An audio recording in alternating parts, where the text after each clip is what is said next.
വിഭൂഷിതകരാൽ നവനീരദാഭാൽ പീതാംബരാൽ അരുണബിംബഫലാധരോഷ്ടാൽ പൂർണേന്ദു സുന്ദരമുഖാൽ അരവിന്ദനേത്രാത് കൃഷ്ണാത് പരം കിമപി തത്വമഹം ന ജാനേ. ഓം നമോ ഭഗവതേ വാസുദേവായ. ഓം നമോ നാരായണായ. സദ്ഗുരുഭ്യോ നമ. ശ്രീമദ്ഭാഗവതം ദശമസ്കന്ധം പൂർവാർദ്ധം ഷട്ത്രിംശോധ്യായ 36-ാമത്തെ അധ്യായം. ശ്രീശുക ഉവാച ആതതര്യാഗതോ ഗോഷ്ടം അരിഷ്ടോ വൃഷഭാസുര മഹിം മഹാകകുത്കായ കമ്പയൻ കുരവിക്ഷതം. ഭഗവാന്റെ മറ്റൊരു ലീല പറയാൻ ആരംഭിക്കുകയാണ് ശ്രീശുബ്രഹ്മർഷി പരീക്ഷത്തിനോട്. അഥ തരിഹി, അങ്ങനെ ഇരിക്കണ ഒരു ദിവസം, അതിൽ പിന്നെ അപ്പോൾ ഒരിക്കൽ കകുത്കായ പടുകൂറ്റൻ കകുത്ത പൂഞ്ഞക്കുന്നോടും ഉടലോട് ശരീരത്തോടും കൂടിയ അരിഷ്ടൻ എന്നുള്ള അസുരൻ വൃഷഭാസുര ഒരു കാളയുടെ രൂപം ധരിച്ചുകൊണ്ട് കുരവിക്ഷതാം മഹീം തൻ്റെ ആ കുളമ്പടികളെ കൊണ്ട് അങ്ങനെ ഭൂമിയെ കമ്പനം കൊള്ളിച്ചുകൊണ്ട് ഗോഷ്ടം ആഗത. ഗോഷ്ടം എന്ന് പറഞ്ഞാൽ ഗോകുലത്തിലേക്ക് വന്നെത്തി. ഈ എന്താണ് അരിഷ്ടൻ എന്നുള്ള അസുരൻ ഒരു കാളയുടെ രൂപത്തിൽ. രംഭമാണഖരതരം പദാച വിളികൻ മഹിം ഉദ്യമ്യ പുച്ഛം വപ്രാണി വിഷാണാഗ്രേണ ചോദ്ധരൻ. അങ്ങനെയാണ് സ്തബ്ധലോചന, കണ്ണൊക്കെ അതിനെ തുറപ്പിച്ചുകൊണ്ട് ഖരതരം കഠോരമായിട്ടുള്ള രംഭമാണ് മുക്രയിട്ടുകൊണ്ട് മഹിം പദാവിലിഖൻ ആ ഓരോ കാലടികളിലും ഭൂമിയെ അങ്ങനെ കുളമ്പ് കൊണ്ട് കൊത്തി കീറിയിട്ട് പുച്ഛമുദ്യമെ വാലങ്ങനെ ഉയർത്തിപ്പിടിച്ചിട്ടുണ്ട്. വപ്രാണി വിഷാണാഗ്രേണ ഉദ്ധരഞ്ച അങ്ങനെ വഴിയിൽ വരുമ്പോൾ ആ കുന്നിൻ ചെരുവികളെയൊക്കെ അങ്ങനെ തൻ്റെ കൊമ്പിൻ്റെ മുന കൊണ്ട് അങ്ങനെ കൊത്തി അടർത്തിക്കൊണ്ടാണ് അങ്ങനെ വരണത്. കിഞ്ചിൽ കിഞ്ചിൽ സകൃന്മുഞ്ചൻ മൂത്രയൻ സ്തബ്ധലോചന യസ്യ നിർഹ്രാദിതേനാംഗ നിഷ്ഠുരേണ ഗവം നൃണാം പതന്ത്യകാലതോ ഗർഭ സ്രവന്തി സ്മ ഭയേന വൈ നിർവിശന്ധികനായസ്യ കകുദ്യജലശങ്കയാ. ഹേ അംഗ, പരീക്ഷത്തിനോട് പറയാണ് ആ കാലട ഭയാനക രൂപം. കിഞ്ചിൽ സകൽ മുഞ്ചൻ, കിഞ്ചിൽ മൂത്രയൻ, ചിലപ്പോൾ അങ്ങനെ വരണതായത് ചാണകടും അതുമാതിരി വഴിയിലൊക്കെ മൂത്രമൊഴിച്ചുക്കും എന്നിട്ടോ യസ്യ നിഷ്ഠുരേണ നിർഹ്രാദിതേന ആ കാളയുടെ ഈ വൃഷഭാസുരൻ്റെ ഘോരമായിട്ടുള്ള മുക്രശബ്ദം കൊണ്ട് ഗവാം നൃണാം പശുക്കൾക്കും മനുഷ്യ സ്ത്രീകൾക്കുമൊക്കെ അകാലത ഭയേനവൈ പേടികൊണ്ട് അകാലത്തിൽ ഗർഭാപതന്തി അവർക്കൊക്കെ ഗർഭങ്ങൾ അലസിപ്പതിച്ചു എന്ന് പറയുകയാണ്. സ്രവന്തിസ്മ അലസിപ്പോയി എന്ന് ചെയ്തിരുന്നു പറയുകയാണ്. അത്ര ഭയാനകമായിരുന്നു ഇവൻ്റെ ഈ മുക്രയുടെ ശബ്ദം. യസ്യ കകുതി എന്ന് മാത്രം ഇവൻ്റെ ആ പൂഞ്ഞ ഇതില്ലേ, അതിങ്ങനെ വളരെ ഉയരത്തിലുള്ള ശരീരമല്ലേ, മഹാകായൻ എന്ന് പറഞ്ഞിട്ട്. അപ്പോൾ അവൻ്റെ പൂഞ്ഞ അങ്ങനെ ആകാശത്തിൽ മുട്ടിക്കൊണ്ട് നിൽക്കണേ. അപ്പോൾ അചലശങ്കയ അതൊക്കെ ഒരു കുന്നാണെന്ന് ശങ്കിച്ചിട്ട് ഘനാനിർവിശന്തി മേഘങ്ങളങ്ങനെ ആ പൂഞ്ഞക്കുത്തിലങ്ങനെ വന്ന് കൂടിയിരുന്നു പറയാണ്. അപ്പോൾ ആ കാളയുടെ വലിപ്പമൊന്നും ആലോചിച്ച് നോക്കൂ. തം തീഷ്ണശൃംഗമുദ്ദീക്ഷ്യ ഗോപ്യോ ഗോപശ്ച തത്രസോ പശവോ തുദ്രുവിർഭീത രാജൻ സന്ധ്യജ്യ ഗോകുലം. ഇവൻ്റെ ആ കൊമ്പും പരീക്ഷത്തെ തീഷ്ണശൃംഗ മൂർച്ചയുള്ള കൊമ്പുകളുള്ള ആ മഹത്തായിട്ടുള്ള കാളയെ കണ്ടിട്ട് ഗോപ്യ ഗോപാച തത്രസു ആ ഗോപികളും ഗോപന്മാരൊക്കെ പേടിച്ച് വിറച്ചു. പശവ ഭീത പശുക്കളൊക്കെ പേടിച്ചിട്ട് ഗോകുലം സന്ധ്യജ്യ ദുദ്രുവ് ഗോകുലം വിട്ടിട്ട് ഓടിപ്പോകാൻ തുടങ്ങി പേടിച്ചിട്ട്. കൃഷ്ണ കൃഷ്ണേതീതേ സർവേ ഗോവിന്ദം ശരണം ജയൂ. ഗോപന്മാരും ഗോപികമാരൊക്കെ എല്ലാവരും കൃഷ്ണ കൃഷ്ണ എന്ന് വിളിച്ച് ഭഗവാനെ തന്നെ ഗോവിന്ദനായിട്ടുള്ള ശ്രീകൃഷ്ണനെ എല്ലാവരും ശരണം പ്രാപിച്ചു. ഭഗവാനവിതദ്വീക്ഷ്യ ഗോകുലം ഭയവിദ്രുതം മാ ഭൈഷ്ടേതി ഗിരാശ്വാസ്യ വൃഷാസുരമുപാഹ്വയൽ ഗോപാലൈർ പശുവിം മന്ദ ത്രാസിതൈ കിമസത്ത സത്തമാ. ഇത് കേട്ടപ്പോൾ ഭഗവാൻ പറഞ്ഞു, നിങ്ങളാരും അങ്ങനെയാണ് ഭഗവാനായിട്ടുള്ള ശ്രീകൃഷ്ണൻ ആ ഭയവിദ്രുതം ഗോകുലം പേടിച്ച് അരണ്ടിരിക്കുന്ന തൻ്റെ ആ ഗോകുലത്തെ കണ്ടിട്ട് നിങ്ങളാരും പേടിക്കേണ്ട, മാ ഭൈഷ്ട ഇരികിര എന്ന് പറഞ്ഞുകൊണ്ട് അവരെയൊക്കെ ആശ്വസിപ്പിച്ചിട്ട് വൃഷാസുരനെ അടുത്തേക്ക് അങ്ങോട്ട് വിളിച്ചുപെട്ട വാടാ എന്ന് പറഞ്ഞിട്ട്, മന്ദ അസത്തമാ, എടാ ബുദ്ധിഹീനും അതുമാതിരി നീചല് കേമനുമായിട്ടുള്ളവനെ, ആ ത്രാസിതൈ ഗോപാലൈ പശുബി കിം, ഈ പശുക്കളെയും ഈ ഗോപാലന്മാരെയും മറ്റുള്ളവരെയൊക്കെ പേടിപ്പിച്ചിരുന്ന കണക്ക് എന്താ നേടാൻ പോണത്? അതായത് എൻ്റെ അടുത്തേക്ക് വരെ തന്നെ പറയണത് ഭഗവാനെ, ബലദർപ്പഹാഹം ദുഷ്ടാനം ത്വദ്വിധാനം ദുരാത്മനാം ഇത്യാസ്ഫോട്യ അച്യുതോരിഷ്ടം തലശബ്ദേന കോപയൻ. ഞാൻ ആരാണ്? ദുഷ്ടാനാം ത്വദ്വിധാനാം, നിന്നെ മാതിരിയുള്ള ദുഷ്ടന്മാരായിട്ടുള്ള അതുമാതിരി ദുരാത്മനം ദുർബുദ്ധികളുടെ എല്ലാം ബലദർപ്പഹ ശക്തിയും അഹങ്കാരം ശമിപ്പിക്കുന്നവനാണ് ഞാൻ എന്നും പറഞ്ഞ് ഇതി അച്യുതാം ആസ്ഫോട്യ, അച്യുതൻ ആയിട്ടുള്ള ഭഗവാൻ എന്നെ കയ്യടിച്ചിട്ട് അരിഷ്ടം കയ്യടിയുടെ ശബ്ദത്താൽ തലശബ്ദേന കോപയൻ, ആ കോപിപ്പിച്ചുകൊണ്ട് ഇങ്ങനെ അടുത്തേക്ക് വിളിച്ചാൽ തപ്പോട്ടി അതിനെ അടുത്തേക്ക് വിളിച്ചതിനെ കോപിപ്പിച്ചുകൊണ്ട് എങ്ങനെയാണ് നിൽക്കണേ? സഖ്യുരം സേഭുജാഭോഗം പ്രസാര്യ അവസ്ഥിതോ ഹരി സോപ്യേവം കോപിതോരിഷ്ട കുരേണാവനി മുല്ലികൻ ഉദ്യൽ പുച്ഛഭ്രമന്മേഘ ക്രുദ്ധ കൃഷ്ണമുപാദ്രവൽ. ഹരി ഭുജാഭോഗം സഖ്യു അംസേ പ്രസാര്യാം. ഇതാണ് ആ ഭഗവാൻ തൻ്റെ നല്ല സർപ്പത്തിന് ഉടലുമാരുള്ള നല്ല ഉരുണ്ട തൻ്റെ കൈകൾ ആ തൻ്റെ ചങ്ങാതിരെ ചോളിലങ്ങനെ വെച്ചിരിക്കുകയാണ്. പ്രസാര്യ അവസ്മിതാസ്ഥിതനായി ഇപ്രകാരം ഇത് ആ ഭഗവാനെ കണ്ടപ്പോഴേക്കും ഏവം കുപിത സ അരിഷ്ട, ഇപ്രകാരം കോപിപ്പിക്കപ്പെട്ട അരിഷ്ടാസുരൻ ക്രുദ്ധ ഖുരേണ, ക്രോധം മൂത്തിട്ട് ഖുരേണ അവനും ഉല്ലികൻ, ആ കുളമ്പ് കൊണ്ടങ്ങനെ നിലത്തങ്ങനെ കുത്തി കീറിക്കൊണ്ട് ഉദ്യൽ പുച്ഛാഭ്രമൻ മേഘ, മേൽപോട്ട് കൊടുത്തിയുള്ള വാലുകൊണ്ടങ്ങനെ ആ മേഘപാളികളൊക്കെ എന്നെ ചുഴറ്റി എറിഞ്ഞുകൊണ്ട് കൃഷ്ണം ഉപാദ്രവൽ, ഭഗവാന്റെ നേരെ അങ്ങോട്ട് പാഞ്ഞെടുത്തു. അഗ്രന്യസ്ത വിഷാണാഗ്ര സ്തബ്ധാസൃലോചനോച്യുതം കടാക്ഷിപ്യാദ്രവൽ തൂർണം ഇന്ദ്രമുക്തോശനിർയഥ. അഗ്രന്യസ്ത വിഷാണാഗ്ര, എങ്ങനെയാണ് മുമ്പോട്ടങ്ങനെ ഏന്തി പിടിച്ചങ്ങനെ തല താഴ്ത്തി കൊമ്പുകൾ ഇങ്ങനെ മുമ്പാക്കിക്കൊണ്ടാണ് അങ്ങനെ ഓടി വരണത്. പിന്നെയോ സ്തബ്ധ ആസൃലോചന, തുറിച്ചുള്ള ചുവന്ന ചോരമായിട്ടുള്ള കണ്ണുകളോടും കൂടിയുള്ള ആ അസുരൻ കടാക്ഷിപ്പി അങ്ങനെ കടക്കണ്ണിട്ട് അങ്ങനെ നോക്കിക്കൊണ്ട് ഇന്ദ്രമുക്ത അശനീയത, ഇന്ദ്രൻ പ്രയോഗിച്ചിട്ടുള്ള ഒരു വജ്രായുധം എന്ന പോലെ അച്യുതം തൂർണം അദ്രവൽ, എങ്ങനെയാണ് ആ ഭഗവാന്റെ നേരിട്ട് വേഗത്തിൽ അങ്ങോട്ട് ഓടിയെത്തി. ഗൃഹീത്വാ ശൃംഗയോസ്തം വാ അഷ്ടാദശപദാനി സ പ്രത്യപോവാഹ ഭഗവാൻ ഗജ പ്രതിഗജം യഥാ.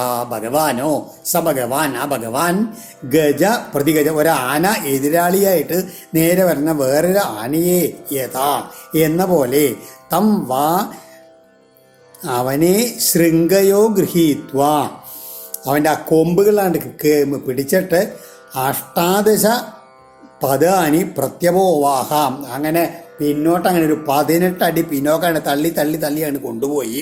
സോപവിദ്ധോ ഭഗവതാം പുനരുത്ഥായ സത്വരം ആപതൽ സ്വിന്ന സർവാംഗോ നിശ്വസൻ ക്രോധമൂർച്ഛിത. ഭഗവതാ അപവിദ്ധ സ, ഇങ്ങനെ ഭഗവാനാൽ ഉന്തിമറിക്കപ്പെട്ട അവൻ ഉത്ഥായ വീണ്ടും എഴുന്നേറ്റ് സ്വിന്ന സർവാംഗ, ദേഹമാകെ വേർത്തുകൊണ്ടും നിശ്വസൻ, ആ കോപം കൊണ്ട് വല്ലാണ്ട് കേതച്ചുകൊണ്ടും ക്രോധമൂർച്ഛിത, കോപാക്രാന്തനായി സത്വര വേഗത്തിൽ ആപതൽ വീണ്ടും ഭഗവാന്റെ നേരെ അങ്ങോട്ട് ഓടിയെത്തി. തമാപതന്തം സ നിഗൃഹ്യ ശൃംഗയോ പദാസമാക്രമ്യ നിപാത്യ ഭൂതലേ നിഷ്പീഡയാമാസ യഥാർദ്രമംബരം കൃത്വാ വിഷാണേന ജഘാന സോപതൽ. ആപതന്തം വീണ്ടും തൻ്റെ നേർക്ക് പാഞ്ഞെടുക്കുന്ന തം അവനെ, സ ആ ഭഗവാൻ ശ്രീകൃഷ്ണൻ ശൃംഗയോ നിഗൃഹ്യ വീണ്ടും അവൻ്റെ കൊമ്പുകൾ അങ്ങോട്ട് മുറുക്കി പിടിച്ച് ഭൂതലേ നിപാത്യ നിലത്തങ്ങോട്ട് വീഴ്ത്തിയിട്ട് പദാ സമാക്രമ്യ കാലുകൊണ്ട് അതിനെ ചവിട്ടി പിടിച്ചു. കേട്ടോ, ആർദ്രം അമ്പരം യഥ, ഒരു നനഞ്ഞ വസ്ത്രത്തെ നമ്മളിങ്ങനെ പിഴിയില്ലേ, ചുറ്റിച്ചുകൊണ്ട് പിഴിയില്ലേ, അതുമാതിരി നിഷ്പീഡയാമാസം അങ്ങോട്ട് ഞെരുക്കി പിഴുതെടുത്ത വിഷാണേന കൃത്വ ആ എന്നിട്ടോ അങ്ങനെ ജസ്റ്റ് പിഴിഞ്ഞ് അങ്ങോട്ട് അവനെ അങ്ങോട്ട് ഇതാക്കിയിട്ട് അവൻ്റെ കൊമ്പുകൾ അങ്ങോട്ട് പിഴുതെടുത്തിട്ട് അവനെ പ്രഹരിച്ചു. ജഗാന സ അപതൽ, അവനങ്ങോട്ട് നിലത്ത് പതിച്ചു. അസൃഗ്വമൻ മൂത്രസകൾ ഉസൽസൃജൻ, അസൃഗ്വമൻ മൂത്രസകൾ സമുത്സൃജൻ ക്ഷിപംശ്ച പാദാൻ അനവസ്ഥിതേക്ഷണ ജഗാമകൃച്ഛ്രം നിരുതേരധക്ഷയം പുഷ്പൈകിരന്തോ ഹരിമീഡിരേശ്വര. അപ്പോഴേക്ക് അവൻ അസൃഗ്വമൻ ചോര ഛർദ്ദിച്ചുകൊണ്ടും മൂത്രവും ചാണകവും ഒക്കെ വിസർജിച്ചുകൊണ്ടും സമുത്സൃജൻ പാദാംക്ഷിപൻ കാലുകളൊക്കെ നിലത്തെറിഞ്ഞുകൊണ്ടും അനവസ്ഥിതേക്ഷണ ചുഴലുന്ന കണ്ണുകളോടും കൂടിയിട്ടുള്ള കൃച്ഛ്രം ജഗ വല്ലാത്ത വിഷമത്തെ പ്രാപിച്ചു. പിന്നെ നിരുതേക്ഷയം ജഗാമജ, അവസാനം മൃത്യുദേവതയുടെ സങ്കേതത്തെ പ്രാപിക്കുകയും ചെയ്തു. അതായത് ആ കാളെ ഇങ്ങോട്ട് ചത്തു വീണു. സുരാ പുഷ്പൈ ഹരിം കിരന്ത ഈടിരേ, ദേവന്മാരെല്ലാവരും ഭഗവാന്റെ ശിരസ്സിലെ പുഷ്പവൃഷ്ടി നടത്തിക്കൊണ്ട് ഭഗവാനെ സ്തുതിക്കുകയും ചെയ്തു. ആ കാളകളെ എങ്ങനെ ഒതുക്കണം എന്നൊക്കെ ഭഗവാൻ തൻ്റെ ഗോകുലവാസത്തിലൊക്കെ നല്ല പരിചയം സമ്പാദിക്കേണ്ടതാണ്. അപ്പം അവനെ ആ വിദ്യയിലെ ആ രീതിയിലാണ് അവനെ അങ്ങോട്ട് വധിച്ചത്. ധനുപുത്രന്മാരിലെ ഉള്ള അരിഷ്ടനാണ് എന്ന് ചിലർക്ക് അഭിപ്രായമുണ്ട്. ഈ കാളയുടെ രൂപത്തിൽ വരികൊണ്ട് ഇവന് വൃഷഭാസുരൻ എന്നും പറയും. ഏവം കകുദ്മിനം ഹത്വാ സ്തൂയമാനസ്വജാതിഭി വിവേശ ഗോഷ്ടം സബലോ ഗോപീനം നയനോത്സവ. ഏവം കകുദ്മിനം ഹത്വ, ഇപ്രകാരം ആ കാളയുടെ രൂപമുള്ളവനെ നിഗ്രഹിച്ച് സ്വജാതിഭി സ്തൂയമാന, തൻ്റെ ബന്ധുക്കളാൽ വാഴ്ത്തപ്പെട്ടുകൊണ്ട് ഗോപീനം നയനോത്സവ, ഗോപസ്ത്രീകൾക്ക് കണ്ണുകൾക്ക് ഉത്സവമായിട്ടുള്ള ഭഗവാൻ ബലരാമനോട് കൂടിയിട്ട് ഗോഷ്ടം വിവേശ, വീണ്ടും ഗോകുലത്തിലേക്ക് പ്രവേശിക്കുകയും ചെയ്തു. ഒരു പക്ഷേ ഈ അരിഷ്ടാസുരനെ കൊന്നത് ആ ഗോകുലത്തിൻ്റെ ആ കുറച്ച് പുറത്തായിട്ട് അങ്ങോട്ട് ഗോകുലത്തിലേക്ക് വരുന്നതിന് മുമ്പ് അവിടെ പുറത്ത് വെച്ചിട്ടാവാം എൻ്റെ വധം ഉണ്ടായിട്ടില്ല. ഏതായാലും തിരിച്ച് ഗോകുലത്തിലേക്കാണ് മടങ്ങും ചെയ്തു. അരിഷ്ടേ നിഹതേ ദൈത്യേ കൃഷ്ണേന അദ്ഭുതകർമ്മണ കംസായാദാഹ ഭഗവാൻ നാരദോ ദേവദർശന. അത്ഭുതകർമ്മണ കൃഷ്ണൻ, ഇങ്ങനെ ഓരോരോ അത്ഭുത കർമ്മങ്ങൾ ചെയ്യുന്നവനായിട്ടുള്ള ശ്രീകൃഷ്ണനാൽ അരിഷ്ടേ ദൈത്യേ, ഈ അരിഷ്ടൻ എന്ന അസുരൻ നിഹതേ നിഗ്രഹിക്കപ്പെട്ടപ്പോൾ അതിൽ പിന്നെ ഒരവസരത്തിൽ അതാ ഭഗവാൻ ദേവദർശന നാരദ, ഭഗവാനും ദേവർഷിയുമായ ശ്രീ നാരദ മഹർഷി കംസായ ഇങ്ങനെ ഈ അരിഷ്ടവധം കഴിഞ്ഞതിന് ശേഷം നാരദ മഹർഷി ഒരിക്കൽ കംസൻ്റെ ആ രാജധാനിയിൽ ചെന്ന് കംസനോട് ഇപ്രകാരം പറഞ്ഞു. ഇവിടെ ദേവദർശനം എന്ന് പറഞ്ഞാൽ എന്ന് പറഞ്ഞാൽ വേദമന്ത്രങ്ങളെ ദർശിക്കുന്ന ആളാണ് ഋഷി. അപ്പോൾ ദർശനം എന്ന് പറഞ്ഞാൽ ദേവഋഷി, ദേവന്മാരുടെ രഹസ്യങ്ങൾ അറിയുന്ന ആളാണെന്നും വരാം. യശോദായ സുതാം കന്യാം ദേവക്യാ കൃഷ്ണമേവ ച രാമം ച രോഹിണീപുത്രം വസുദേവേന ബിഭ്യത ന്യസ്തൗ സ്വമിത്രേ നന്ദേ വൈ യാഭ്യാം തേ പുരുഷാഹത. എന്താണ് ഭഗവാൻ നാരദൻ ഈ കംസനോട് പറഞ്ഞത്? ദേവക്യാ കന്യാം, അങ്ങ് ആ ദേവകിടീയത എന്ന് വിചാരിച്ചുള്ള ആ പെൺകുട്ടി ഉണ്ടല്ലോ കന്യക, അവള് യശോദായ സുതാം, യശോദയുടെ പുത്രിയായിരുന്നു. ഏവം ച, പിന്നെ യശോദാപുത്രനായി അറിയപ്പെടുന്ന കൃഷ്ണൻ ദേവകീപുത്രനായിരുന്നു. രാമം ബലരാമൻ രോഹിണീപുത്രം ച, രോഹിണീപുത്രനുമാണെന്ന് ബിഭ്യത, ഇവരെ എന്തിനാണ് അങ്ങയെ ഭയപ്പെടുന്ന വസുദേവനാൽ സ്വമിത്രേ നന്ദേ, തൻ്റെ ആത്മസുഹൃത്തായുള്ള നന്ദഗോപൻ വശം ന്യസ്തൗ ഏൽപ്പിക്കപ്പെട്ടതാണെന്നും, അതായത് രാമകൃഷ്ണന്മാരെ വളർത്താൻ വേണ്ടി നന്ദഗോപരുടെ അടുത്ത് വസുദേവനെ ഏൽപ്പിച്ചതാണെന്നും, യാഭ്യാം വൈ, ആ രണ്ടുപേരാൽ തന്നെയാണ് തേ പുരുഷാഹത, അങ്ങ് വിടുന്ന അനവധി പേരെ അങ്ങോട്ടൊക്കെ പറഞ്ഞയച്ചിട്ടുണ്ടായിരുന്നില്ലേ, അവരെല്ലാവരെയും കൊന്നത് ഈ രണ്ടുപേരാണ് എന്നൊക്കെ നാരദ മഹർഷി കംസനോട് പറഞ്ഞു. നിശമ്യതൽ ഭോജപതി കോപാൽ പ്രചലിതേന്ദ്രിയ നിഷാദമസിമാദത്ത വസുദേവ ജികംസയാ. കംസന് പിന്നെ അപ്പളയ്ക്കും ദേഷ്യം വന്നു. അത്തത് നിശമ്യ കോപാർ പ്രചലിതേന്ദ്രിയ. പെട്ടെന്ന് കോപാവേശം കൊണ്ട് അങ്ങനെ സർവേന്ദ്രിയങ്ങളും വിറച്ചവനായ ഭോജമതി കംസൻ വസുദേവനെ നിഗ്രഹിക്കാൻ ഉദ്ദേശിച്ചുകൊണ്ട് നിഷാദം അസിം ആദത്ത നല്ല മൂർച്ചുള്ള വാളാണ്ടെടുത്തു. നിവാരിതോ നാരദേന തൽസുതൗ മൃത്യുമാത്മന ജ്ഞാത്വാ ലോകമയൈ പാശൈർ ബബന്ധ സഹഭാര്യയാ. നാരദ മഹർഷി തടഞ്ഞു നിർത്തി പറഞ്ഞു, എന്ത് വിഡിത്താടോ കാണിക്കണത്? രാമകൃഷ്ണന്മാരാണ് നിന്നെ കൊണ്ടുപോയിട്ടുള്ള ശത്രുക്കളെയൊക്കെ നിന്റെ സേവന്മാരെയൊക്കെ ഒക്കെ വധിച്ചത്. അവർ രണ്ടുപേരുമാണ് നിന്നെ ഹനിക്കാൻ പോണത്. ഈ വസുദേവനെ പിടിച്ച് കൊന്നിട്ട് നിനക്ക് എന്താ നേടാൻ പോണത്? ഈ ഇങ്ങനെ നാരദേന നിവാരിത തൽസുതൗ ആത്മന മൃത്യും ജ്ഞാത്വ. ആ വസുദേവന്റെ പുത്രന്മാരിൽ നിന്നാണ് തൻ്റെ അന്തകനാണ് മരണം എന്നറിഞ്ഞിട്ട് ലോഹമയൈ പാശൈ ഭാര്യയാസക ബബന്ധ. ഏതായാലും കോപം കണ്ട് ഒതുങ്ങിയില്ല. അപ്പം എന്ത് ചെയ്തു? നല്ല ഇരുമ്പ് ചങ്ങലകളെ കൊണ്ട് ഈ വസുദേവനെയും ഭാര്യയായിട്ടുള്ള ദേവകീ ദേവി അങ്ങോട്ട് ബന്ധിച്ചു. പ്രതിയാതേ തു ദേവർഷൗ കംസ ആഭാഷ്യകേശിനം പ്രേഷയാമാസഹന്യേതാം ഭവതാരാമകേശവോ. ഇങ്ങനെ ദേവർഷോ പ്രതിയാതെ ദേവർഷി നാരദൻ തിരിച്ചു പോയതിൽ പിന്നെ കംസനാകട്ടെ കേശിനം ആഭാഷ്യ കേശി എന്നുള്ള ആസുരനെ വിളിച്ച് രാമകേശവോ ഭവതാഹന്യ, നീ പോയിട്ട് ആ രാമനെയും കൃഷ്ണനെയും വേഗം കൊന്നിട്ട് വരണം എന്ന് പ്രേക്ഷയാമാസ എന്നെ ആജ്ഞാപിച്ച് അയച്ചു. തതോ മുഷ്ടിക ചാണൂര ശലദോശലകാദികൻ അമത്യൻ ഹസ്തിവം ചെയ്വ സമാഹൂയാഹ ഭോജരാർ.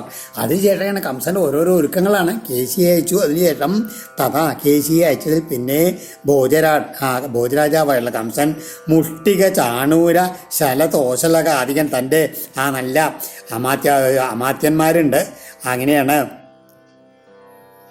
മുഷ്ടികൻ, ചാണൂരൻ, ശലൻ, തോശകൻ തുടങ്ങിയിട്ടുള്ള അമാത്യന്മാർ, തൻ്റെ മന്ത്രിമാർ, അവരൊക്കെ നല്ല ദ്വന്ദ്വയുദ്ധത്തിലെ വിദഗ്ധന്മാരായിട്ടുള്ള ആൾക്കാരാണ്. എന്ന് മാത്രമല്ല ഹസ്തിവാൻ ആനപ്പന്മാരെല്ലാവരെയും കൊണ്ട് വിളിച്ചു. സമാഹൂയ അവരോടൊക്കെ പറഞ്ഞു, ഭോ നിശമ്യതാം ഏതൽ വീരചാണൂരമുഷ്ടികൗ നന്ദം വ്രജേകിലാസാദേ സുതാവാനകദുന്ദുവേ രാമകൃഷ്ണൗ തതോ മഹ്യം മൃത്യു കില നിദർശിത ഭവദ്ഭ്യം ഇഹ സംപ്രാപ്തോ അന്യേതം മല്ലലീലയാ. ഭോ വീരചാണൂരമുഷ്ടികൗ, അല്ലയോ വീരന്മാരായുള്ള ചാണൂരമുഷ്ടികന്മാരെ, ഏതൽ നിശമ്യത, ഞാൻ എന്താ ഇപ്പോൾ പറയണത് കേൾക്കണം എന്ന് പറയാണ്. നന്ദം വ്രജേ രാമകൃഷ്ണൗ ആനകദുന്ദുവേ സുതൗ ആസാതേ കില. ആ നന്ദഗോപുരത്തിൻ്റെ അടുത്ത് രാമൻ എന്നും കൃഷ്ണൻ എന്നും പേരുള്ള രണ്ട് കുട്ടികളുണ്ട്. അവർ വസുദേവൻ്റെ മക്കളാണ്. അവർ അവിടെ നന്ദഗോപുരൻ്റെ കൂടെയാണ് താമസിക്കുന്നത് പോലും.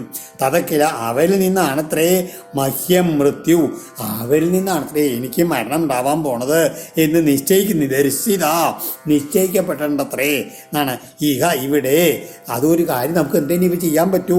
ഇഹ സംപ്രാപ്ത, അവരെ ഇങ്ങോട്ട് വിളിച്ചു വരുത്തണം. ഇവിടെ എത്തിക്കഴിഞ്ഞാൽ മല്ലയുദ്ധം എന്ന ലീലയാൽ ഭവദ്ഭ്യാം അവർ നിങ്ങളാൽ ഹന്യേതാം കൊല്ലപ്പെടണം എന്ന് മാത്രമല്ല മഞ്ജാ ക്രിയന്താം വിവിധ മല്ലരംഗപരിശ്രിത പൗരാജാനപദാ സർവേ പശ്യന്തു സ്വൈരസംയുഗം.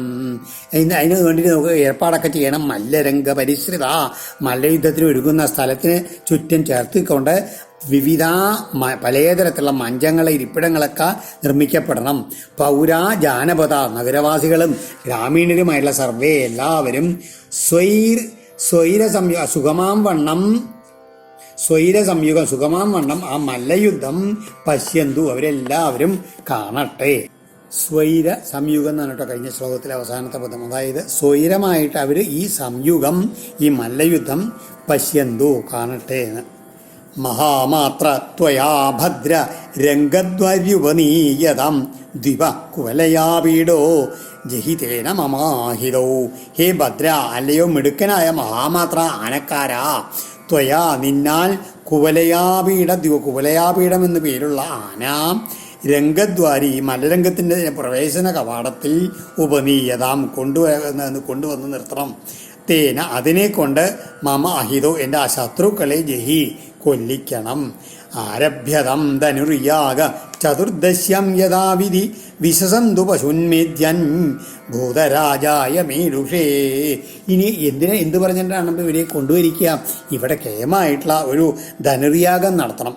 ആരഭ്യതം ധനുർയാഗം ചതുർദശ്യം, ചതുർദശി നാളിൽ ധനുർയാഗം വിധിപ്രകാരം ആരംഭിക്കപ്പെടട്ടെ. മീഡുഷേ, അതായത് അഭീഷ്ടങ്ങളെ മുഴുവൻ വർഷിക്കുന്ന ഭൂതരാജാവായുള്ള പരമേശ്വരന് മേധ്യാൻ പശുൻ വിശസന്തു, യജ്ഞാർഹങ്ങളായുള്ള മൃഗങ്ങളെ ആലംബനം ചെയ്താലും. കേമായുള്ള യാഗം പരമേശ്വരനെ ഉദ്ദേശിച്ചിട്ടുള്ളതാണ് ധനുർയാഗം. അത് നടത്തണം എന്ന് പറയുകയാണ് ചതുർദശി ദിവസം. ഇത്യാജ്ഞാപ്യ അർത്ഥതന്ത്രജ്ഞ ആഹൂയ യദുപുംഗവം ഗൃഹീത്വാ പാണിനാപാണിം തതോ ക്രൂരമുവാച. ഇപ്പം ഇവിടെ ഇവരെ രണ്ടുപേരെയും കൊല്ലാനുള്ള ഏർപ്പാടുകളൊക്കെ ആക്കി. ഇനിയിപ്പോൾ അവരെ കൊണ്ടുവരാൻ ആരെങ്കിലും അയക്കണ്ടേ? അതാണ് ഇത്യാജ്ഞാപ്യ അർത്ഥതന്ത്രജ്ഞ. അർത്ഥശാസ്ത്രപ്രകാരമുള്ള തന്ത്രങ്ങൾ നന്നായി അറിയുന്ന ആളാണ് ഈ കംസൻ. ഇനിയിപ്പോൾ ആരെയാണ് അയക്കുക എന്ന് ആലോചിച്ചിട്ടാണ് ഇതി ആജ്ഞാപിച്ച ശേഷം യദുപുംഗവം അക്രൂരം ആഹൂയ, യാദവശ്രേഷ്ഠന്മാരിൽ ഒരുവനായിട്ടുള്ള അക്രൂരനെ വിളിച്ചു വരുത്തി പാണിനാ പാണിം തഥ ഉവാച. അതാ ഗൃഹീത്വ, തൻ്റെ കൈ കൊണ്ട് അക്രൂരിൻ്റെ കയ്യിലങ്ങനെ ചേർത്ത് പിടിച്ചിട്ട് അക്രൂരിനോട് അങ്ങനെ പറയാൻ തുടങ്ങിയത്. നേരത്തെ പറഞ്ഞില്ലേ അർത്ഥതന്ത്രജ്ഞ, അതന്നെ അക്രൂരിനോട് ആ തന്ത്രത്തോടുകൂടി പറയാണ്. എന്താണ്? ഭോ ഭോ ദാനവതേ മഹ്യം ക്രിയതാം മൈത്രമാതൃത നാന്യസ്ത്വത്തോ ഹിതതമോ വിദ്യതേ ഭോജവിഷ്ണിഷു. ഭോ ഭോ ദാനപതേ, അല്ലയോ ദാനശീലന്മാരിൽ ഉത്തമനായവനെ. വലിയ ദാനശീലനാണ് അച്യുതൻ, ഈ അക്രൂരൻ അങ്ങോട്ട് അദ്ദേഹത്തിനെ പോലത്താണ്. ആദ്യം തന്നെ മഹ്യം മൈത്രം ക്രിയതം, എനിക്ക് വേണ്ടിയിട്ട് ഒരു സൗഹൃദം, ഒരു ഉപകാരം നിറവേറ്റി തരേണ്ടതുണ്ട്. ക്രിയതാം ഭോജവൃഷ്ണീഷു ആദൃത, ഭോജന്മാരുടെയും വൃഷ്ണികളിലേക്ക് വെച്ച് ഏറ്റവും ആദരിക്കപ്പെടുന്ന ആളങ്ങാണ്. ഹിതം, അതുമാതിരി എല്ലാവർക്കും ഹിതം ചെയ്യുന്നവരിൽ കേമനുമായിട്ട് ത്വത്ത അന്യ ന വിദ്യത, അങ്ങയിൽ നിന്ന് അങ്ങല്ലാണ്ട് വേറൊരാളെ ഞാൻ അറിയണില്ല എന്ന് പറയുകയാണ്. അത്ര പ്രവൃത്തി കൊണ്ടാണ് ആ വർത്തമാനമൊക്കെ. അതസ്ത്വാം ആശ്രിത സൗമ്യ കാര്യഗൗരവസാധനം യഥേന്ദ്രോ വിഷ്ണുമാശ്രിത്യ സ്വാർത്ഥമദ്യകമൽ വിഭൂ. കംസന് പിന്നെ കാര്യം തുറന്നു പറയാൻ മടിയൊന്നുമില്ല. ഹേ സൗമ്യ, എന്താണ് തഥ, അതിനാൽ കാര്യഗൗരവസാധനം, ഗൗരവമുള്ള കാര്യം ചെയ്തു തരുന്ന ത്വാം, അങ്ങയെ ആശ്രിത, അങ്ങയെ ഞാൻ എന്തിനാണ് ആശ്രയിച്ചിരിക്കണമെന്ന് കേട്ടോളൂ. ഏതുമാതിരി ഞാൻ ആശ്രയിച്ചിരിക്കണം? യഥാ വിഭൂ ഇന്ദ്ര, പ്രഭാവശാലിയായിട്ടുള്ള ആളാണെങ്കിൽ കൂടിയിട്ട് ഇന്ദ്രൻ എന്ത് ചെയ്തു? വിഷ്ണു ആശ്രിത്യ, വിഷ്ണുവിനെ ആശ്രയിച്ച് സ്വാർത്ഥം മധ്യകമൽ, തൻ്റെ സ്വന്തം കാര്യം നേടുകയുണ്ടായിട്ടുണ്ട് പണ്ട് ആ വാമനാവതാരത്തിൽ. അതുമാതിരി ഇനിയിപ്പോൾ നരകാസുരൻ്റെ വധത്തിലൊക്കെ ഭഗവാനെ ആശ്രയിച്ചുകൊണ്ട് ഇന്ദ്രൻ അനവധി തവണ വിഷ്ണുവിനെ ആശ്രയിച്ചുകൊണ്ടുണ്ടായിട്ടുണ്ട്. ആ ദുഷ്ടന്മാരായുള്ള അസുരന്മാരെ കൊല്ലാനൊക്കെ വിഷ്ണുവിനെ ആശ്രയിക്കും. അതുമാതിരി എൻ്റെ കാര്യം നേടാൻ വേണ്ടിയിട്ടാണെന്നും കൂടി ഇപ്പോൾ സൂചിപ്പിച്ചു. ഞാൻ അത് അങ്ങേ വിളിച്ചു വരുത്തിയിട്ടുണ്ട്. അങ്ങ് എന്താ ചെയ്യേണ്ടത്? ഗച്ഛ നന്ദം വ്രജം തത്ര സുതാവാനകദുന്ദുവേ ആസാദേ താവിഹാനേന രഥേനാനയമാചിരം. അങ്ങ് അനേന രഥേന, ഈ രഥത്തിൽ, ഇതാ എൻ്റെ തേരിനടുത്തുള്ളൂ എന്ന് പറഞ്ഞാൽ, ഈ രഥത്തിൽ നന്ദം വ്രജം ഗച്ഛ, അങ്ങ് നന്ദഗോകുലത്തിലേക്ക് വേഗം പോകണം. തത്ര, അവിടെ ആനകദുന്ദുവേ സുത, അവിടെ ആ വസുദേവൻ്റെ 2 പുത്രന്മാർ ആസാദേ ഇരിപ്പുണ്ട്. തൗ, അവരെ ഇതിലേറ്റി, ഈ തേരിലേറ്റിയിട്ട് ഇഹ ആനയാ, ഇവിടേക്ക് കൂട്ടിക്കൊണ്ടുവരിക. ചിരം, ഒട്ടും അമാന്തിക്കാണ്ട് വേഗത്തിൽ വേണം ഈ പണി എന്നാ പറയണത്. നിസൃഷ്ടക്കിലമേ മൃത്യുർ ദേവൈർവൈകുണ്ഠ സംശ്രയൈ താവാനയ സമം ഗോപൈർ നന്ദാദ്യൈ സാഭ്യുവായനൈ മേ മൃത്യു താഭ്യാം ഇതി വൈകുണ്ഠ സംശ്രയൈ ദേവൈ നിസൃഷ്ടകില. എന്താണ്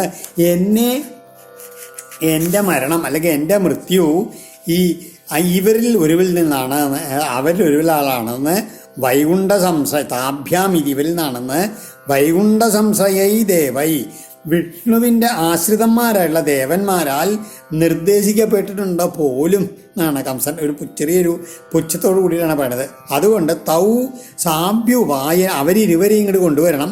ഒപ്പം തന്നെ സാംബ്യുവായനെ നമുക്കുള്ള കാഴ്ചദ്രവ്യങ്ങളോടും കൂടി നന്ദാദ്യൈ ഗോപൈ സമം നന്ദഗോപരും മറ്റുള്ള ഗോപന്മാരോടും കൂടി അവരോടും എല്ലാവരോടും വരാൻ പറഞ്ഞോളൂ ഇങ്ങോട്ട് എന്ന് പറയുകയാണ്. അവർ മുമ്പിൽ വെച്ചിട്ടാവാലോ ഈ വധം. അതാണ് ഗാതയിഷ്യ ഇഹ അനീതൗ കാലകൽപ്പേന ഹസ്തിന യതി മുക്തൗ തതോ മല്ലൈർ ഗാതയേ വൈദ്യുതോമവൈ. ഇഹ ഇവിടേക്ക് അനീതൗ അവരെ കൊണ്ടുവരപ്പെട്ടാൽ അവരെ കാലകൽപ്പേന ഹസ്തിന ഈ കാലൻ്റെ അന്തകതുല്യനായിട്ടുള്ള ഈ ആനയെ കൊണ്ട് ഗാതയിഷ്യെ കൊല്ലിപ്പിക്കുന്നുണ്ട്. മുക്ത ഇനി അഥവാ അവർ ഈ ആനയിൽ നിന്ന് രക്ഷപ്പെടുകയാണ് വെച്ചാൽ തഥ അതിൽ പിന്നെ വൈദ്യുതോപമായി നല്ല ഈട്ടിമിന്നൽ പോലുള്ള ഈ മല്ലന്മാരെ കൊണ്ട് ഗാഥയെ കൊല്ലിക്കുന്നുണ്ട്. അപ്പോൾ അത് ഏർപ്പാടാക്കി അവരെയും കൊണ്ട് എന്നിട്ടോ തയോർനിഹതയോസ്തപ്താൻ വസുദേവ പുരോഗമൻ തത് ബന്ധുൻ നിഹനിഷ്യാമി വൃഷ്ണിഭോജദശാരിഹൻ. തയോ നിഹതയോ അവർ രണ്ടാളും കണ്ട് കൊല്ലപ്പെട്ട് കഴിഞ്ഞാൽ തപ്പതാൻ അപ്പളേക്ക് അങ്ങോട്ട് ദുഃഖിതരാകും. ആരെ? വസുദേവൻ തുടങ്ങിയുള്ള ആൾക്കാരൊക്കെ തത് ബന്ധുൻ അവരുടെ ബന്ധുക്കളായിട്ടുള്ള വൃഷ്ണി ഭോജ ദശാർഹൻ ഈ വസുദേവൻ്റെ പക്ഷക്കാരായിട്ടുള്ള വൃഷ്ണികൾ ഭോജന്മാർ ദാശാർഹന്മാർ അവരെല്ലാവരെയും ഞാൻ നിഹനിഷ്യാമി വധിക്കുക ചെയ്യുന്നത് എന്ന് മാത്രമല്ല ഉഗ്രസേനം ച പിതരം സ്ഥവിരം രാജ്യകാമുകം തദ്ഭ്രാതരം ദേവകം ച ഏജന്യേ വിദ്വിഷോ മമ. പിന്നെ ഓരോരുത്തരുടെ പേര് പറയുകയാണ്. എൻ്റെ അച്ഛനുണ്ട് ആരെ? ഉഗ്രസേനൻ, രാജ്യകാമുകം, രാജ്യാധികാരം കൊതിച്ചുകൊണ്ടാണ് ഇരിക്കുകയാണ്. ആ സ്ഥവിരം വൃദ്ധനാണ് അവൻ. അവനെയും പിന്നെ ദേവകൻ ദേവകൻ എന്ന് പേരുള്ള അവൻ്റെ സഹോദരനെയും മമ വിദ്യ അവർ രണ്ടുപേരും എൻ്റെ ശത്രുക്കളാണ്. പിന്നെ അന്യേയെ വേറെ ആരൊക്കെയാണോ അവരെ കൂടുതൽ അവരെല്ലാവരെയും ഞാൻ നിഹനിഷ്യാമി അവരെയൊക്കെ വധിക്കും. അച്ഛനും വല്യച്ഛനോ ചെറിയച്ഛനോ ബന്ധുക്കൾ ആരും എന്നെ എതിർക്കുന്ന എല്ലാവരും ഇങ്ങോട്ട് വധിക്കുക. എന്നിട്ടോ തതശ്ചൈഷ മഹീം ഇത്ര മഹീമിത്ര ഭവിത്രീ നഷ്ടകണ്ഠക ജരാസന്ധോ മമ ഗുരുർ ദ്വിവിധോ ദൈതസഖ ശംബരോ നരകോ ബാണോ മയ്യേവ കൃതസൗഹൃദ തൈരഹം സുരഭക്ഷീയൻ ഹത്വാ ഭോക്ഷ്യേ മഹേം നൃവാൻ. ഹേ മിത്ര എന്നൊക്കെ വലിയ മിത്രമേ എന്നൊക്കെ അക്രൂരനും എൻ്റെ കാര്യസാധ്യത്തിന് വേണ്ടി ഇപ്പോൾ അങ്ങെൻ്റെ മിത്രമാണ് കേട്ടോ. ഇവരൊക്കെ പറ്റും. ഈ അക്രൂരനും ആ പക്ഷത്ത് പെട്ട ആളാണെങ്കിലും അങ്ങ് എൻ്റെ മിത്രമാണ്. അതുകൊണ്ട് അങ്ങോട്ട് പറയണമെന്ന് മാത്രമേ ഉള്ളൂ. പിന്നെ ഞാൻ ഇവിടെ ഒരു ഭരണം ഉണ്ട്. എങ്ങനെയാണ് ഇവരെയൊക്കെ കൊന്നതിന് ശേഷം ഏഷാ മഹി ഈ ഭൂമി നഷ്ടകണ്ഠക എൻ്റെ ശത്രുക്കളൊക്കെ അതിന് രഹിതരായി ഇല്ലാണ്ടായി തീരും. എനിക്ക് പിന്നെ ശത്രുക്കൾ ആരുമില്ല. ഭവിത്രീ ച തീരും നഷ്ടകണ്ഠയായിട്ട് തീരും.